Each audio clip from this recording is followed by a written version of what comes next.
Because I love Walter, but I like Pinkman the most. In fact, I would call it I used to call it the Pinkman Show. I watched it as it was being aired first time round, or certainly from season 2 onwards. I was watching it as it was coming out, and I would call it like the Pinkman Show. Or today's Pinkman Show day. And so the thing that I wanted most out of every interaction was that Walter and Pinkman live. You get the feeling I that just wanted Walter Pinkman always to was die going as soon to. as possible. You didn't like Pinkman? It's not that I didn't like him. He's like all the rest of them. He's a well-written character and stuff. But Does he not grow on you as it goes on, though? Well, by the end, surely you're rooting for him not to die, no? No, because I view everything through, like, this is a business sim. And I just know... I mean, as a business, he is a massive liability. Oh, yeah, he's crap. He needed to cut Pinkman, and the other thing he needed to do is get his money laundering under control, because that was the thing that ultimately undid him, is money laundering. Yeah. I mean, if Walt what undid him was handing the money laundering to Skylar because she browbeat him into it. Yes, if Walt could go back in time and run it again, the optimum strategy is to basically cook on your own, because he's got the equipment, he's got the stuff, go straight to the lawyer will hook him up with a connection, and then start working with the white supremacists.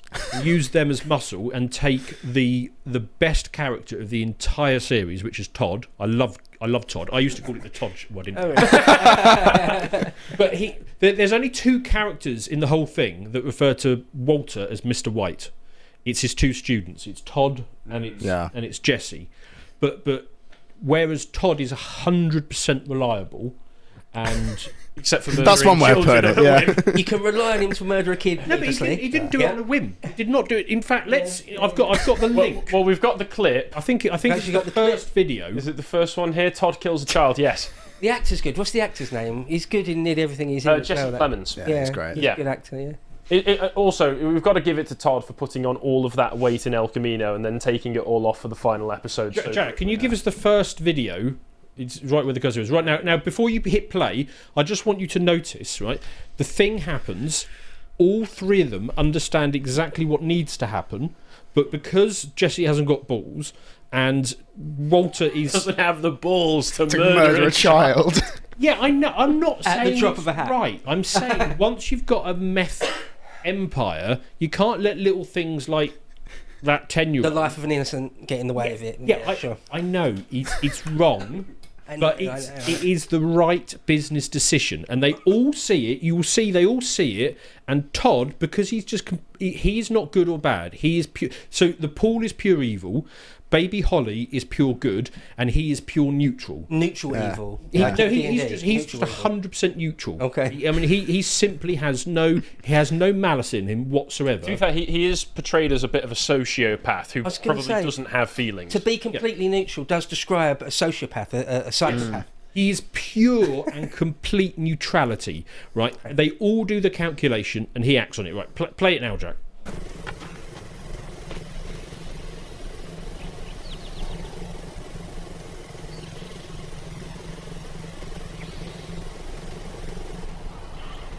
He sees it.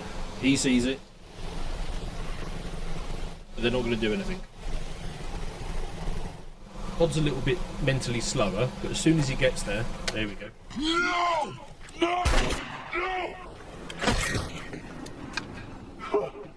One thing about that is I don't buy that the kid would have any idea really what they're doing. I was going to say, I'm with Jesse. They could have passed themselves off as workers or something. The episode after, it's part of the discussion that they have. Yeah, I know, yeah. Although, again, this was actually one of the big evil things. Walt, to be fair, does kind of just let himself live with it. And the episode after, Jesse catches him, happily whistling to himself right after he said, "Oh, it affected me so badly, I can't sleep at night over it." And then he's like, "Back to work, whoop-de-doop-de-doo." Kind of a stupid move to do that before Jesse's even left the house. That is one of the real black marks in my book against Walter. Yeah, but I get it. It's like he doesn't care. But the problem with Todd, right, is because he's not quite smart enough. That's why he took longer to react than all the rest of him, because he's not quite as smart. And he didn't run the proper risk calculation, which is that actually the kid probably wouldn't have known what he'd seen, and it almost certainly wasn't a problem. But nevertheless, he maybe did the risk calculation that he had to go, because you don't want to take any risk, right?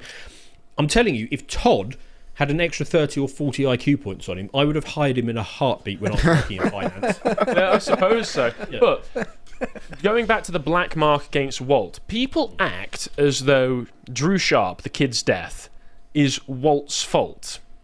It's not. It's Mike's fault. Because Mike is the business guy. Why didn't he check, why didn't he clock that Todd had a gun with him? Because he beats Todd up briefly in the next episode, saying, you ever bring another gun to a job that I'm running out, I'm going to put you in the ground. But in Series 4, Walt's or post pickets around the area so no little kid can get into the area. Walt carries a gun for self-protection at the beginning of Series 4 after Gus has threatened his life. And Mike clocks it straight away and punches him in the face over wanting to kill Gus. But all of a sudden with Todd, he just doesn't notice. And this is one of my points where, as I mentioned, Vince Gilligan said that at points in the show he went out of his way to write it so that Walt was a worse guy than he originally intended. He wanted to make Walt unlikable.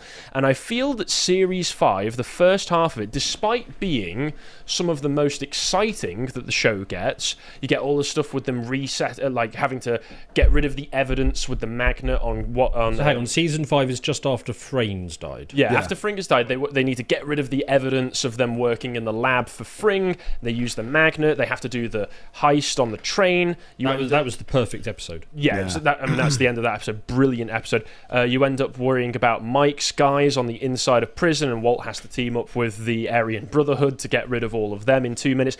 Really exciting stuff, but also the writers contrive at every step to make sure that you know that Walt is the worst guy ever, as mentioned, by nerfing his intelligence whenever it is convenient for the plot to frame him as the ultimate bad guy. Because everything that goes wrong in the first half of Series 5 is actually Mike's fault. Right? Okay? But they don't let Walt get the last word. In this scene... So here's an example of what I'm talking about when Walt is... This is the episode... Mike's been caught. They're about to fuck him up and take all of his money. Walt's meeting him to give him his go-away bag, and Walt makes the mistake of, after everything they've been through, handing it over saying, well, are you going to thank me for that then? And Mike decides to go sicko mode at him. If you would like to see the full version of this premium video, please head over to lotuseaters.com and subscribe to gain full access to all of our premium content.